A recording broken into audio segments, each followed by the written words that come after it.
Having something break as soon as you move in or maybe shortly after you move in can be absolutely devastating. So your real estate agent hooked you up with a home warranty. What the heck is that and what does it cover? And are they actually useful or are they a freaking scam? So what exactly is a home warranty? A home warranty is something that you can purchase from a third-party provider that covers some of the basics of the property. It is completely different and separate than insurance, and we'll get to that in just a second. When we're trying to evaluate whether a home warranty is actually worth it or not, there's a couple different questions that we need to ask ourselves. And one of those would be, is the home seller paying for it? A lot of times I tell clients, look, if we can get the seller to pay for it in the middle of the purchase, that actually can be a decent way to get the home warranty. Depending on your individual situation, it may not make sense for you to re-up every single year. Home warranties will cost anywhere between $350 up to $650 or more per year to redo them, because there's a wide variety of plans out there that are like the basic plan, the premier plan, the premier plus plan, the premier plus plus plus plan, and so on and so on and so on. There's all these add-ons and things that you can put onto it that includes, the extra refrigerator in the garage, or if you have a pool, or if you have geothermal wells instead of a regular HVAC system. There are all these additional things that you can end up paying for, and it ends up being per year cost $6, $7, $8 or more $100 per year. And so an evaluation needs to be had of, is it worth getting that, or do I go ahead and just take that money and put it into a savings account? One of the common misconceptions I see all the time, especially with first-time home buyers, is there is a misunderstanding of how homes work. How long do things actually last in a house? It's kind of interesting because if you go out and you buy a car, most people understand that you have to replace the tires, you have to change the oil, the water pump, the timing belt, all of those maintenance items eventually wear out and have to be replaced. I mean, even if the frame is good, the engine is going to wear out and, have to be replaced. For some reason, a lot of people go into home ownership with this false assumption that nothing is ever going to break. So when you eventually do that home inspection to figure out how old the systems, the hot water heater, the HVAC, the washer and the dryer, the refrigerator, all the other major systems, the roof, the windows, you're looking at this as a holistic picture.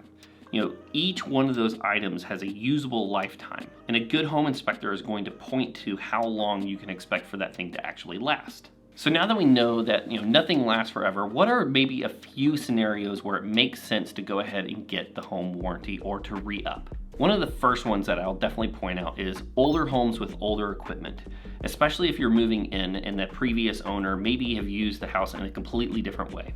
A older couple, it's just them, no kids, no grandkids live with them, and you're coming in with 2 or 3 teenagers and putting a higher use on that hot water heater, or maybe they barely turn on the heating and the air conditioning, but you're going to come in and you want it really low in the summer and really hot during the winter. That's going to put an additional load on those systems that maybe weren't there before. And so if the system is 6, 7, 8, 9, 10, 11, 12 years old, butting up against that usable lifetime, well, the greater the load that you're going to put onto that system, the more likely it is to fail. And so having a home warranty in place may not be a bad idea to offset some of the cost of when something eventually does go wrong. And you're kind of making a bet here. You're making a bet on, is that going to fail in the first year, the second year, the third year? And you don't really know the answer to that. Next one I would say is just going to be a first-time home buyer. If you have the ability, or if your real estate agent is able to negotiate that into the contract, this could be a really good scenario where, hey, I don't know that much about homes and home ownership and how long things last. If I have this home warranty in place, yeah, it might not be perfect, it might not cover everything, but even if it offsets the cost of the replacement by half of the cost, that would be really helpful, considering that I've just put a huge down payment and covered my own closing costs in this really tough seller's market. Another scenario where it might actually make sense is if you're brand new to the area and you don't have good relationships with contractors, and the home warranty has already pre-negotiated these service rates with local providers. Generally, most of the time what I found is that it's about a 50-50 shoot. Sometimes they are great relationships and sometimes they are the worst. And let me give you a reason why it could be the worst. Most good contractors, and Sean's dad is a contractor, so I'll ping Sean on this one as well. Most good contractors have a book of work and continue to book up work based on their reputation. Would you agree with that, Sean? Yep. The people who go to home warranties for extra work, because that's kind of what they're doing, is they're going to these home warranties saying, hey, I want to have this relationship with you where you'll send me business. And they pre-negotiate those rates. Those rates typically are at or slightly below what the going rate is for the area. If you're a contractor and you have to go to home warranty companies to get consistent work, that may be a sign that you're not the greatest contractor. Now, I don't want to disparage anyone here because a lot of great contractors tend to be terrible marketers and terrible business people. They're really, really good at their craft, but they're not that great at the customer service or like the managing of the business. Would you agree with that, Sean? So it's just one of those things. I prefer to contract and to have go out and get the people that I want to use. But if you get a home warranty, you're going to be limited to their service providers. There are a few home warranties out there. I think Chosa is one of them, where you get to choose your service provider, but their rates are still pre-negotiated. They're only going to pay a certain amount of that, and anything over that, if your service provider ends up being, charging more than what the premium or the charge that the home warranty company has already said that is their maximum amount, you as the homeowner are probably going to be liable for that difference between the two. The last one here, I think where it would be a good scenario would be actually on the selling side. Sometimes when you are selling your home, the main thing in the back of the mind of the buyer is, what's wrong with this house or what could go wrong with this house. And providing a home warranty, whether that's 1 or 2 years, whether it's the basic or the premium package, could alleviate some of that fear or of the risk that the buyer feels like they're entering into. And so that might be another scenario where it makes sense to go ahead and get one on place on the property. Hey, if you're finding this information helpful and you'd like someone to walk you through the home buying process, all of our information is down below in the description. You can jump directly into our calendars there and we can create a custom success plan for you and your family. Okay, so you've decided that the home warranty is something that you actually want to go for. How do you make the choice? Now, this is a really, really tough one because there are dozens and dozens and dozens of providers that are out there. What you want to make sure that you double check and triple check is what are they actually covering and what caps are in place. They may have a geothermal part of the warranty, but the cap might be at, say, $1,500 or $2,000. Well, if you have to dig a whole new well, that might actually be $5,000 or $6,000 or $7,000, so you may not get the entire amount covered.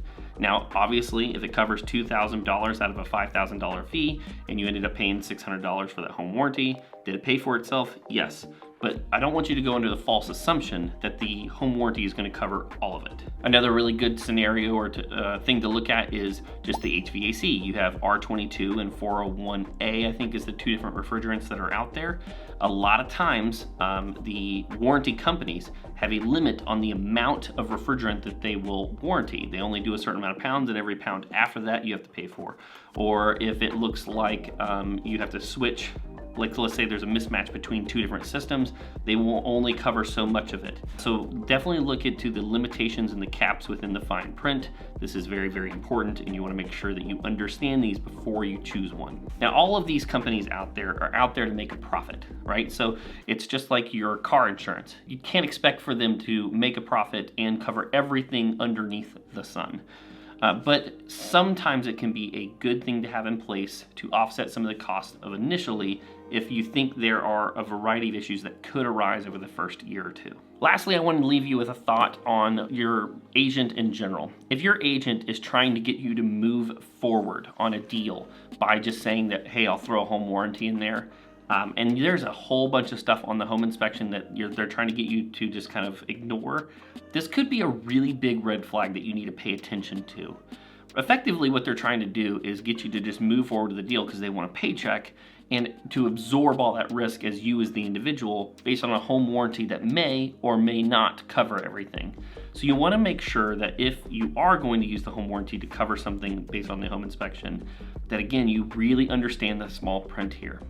If you found this information helpful, we're going to cover more information that might just be helpful in saving you tens of thousands of dollars in this video here.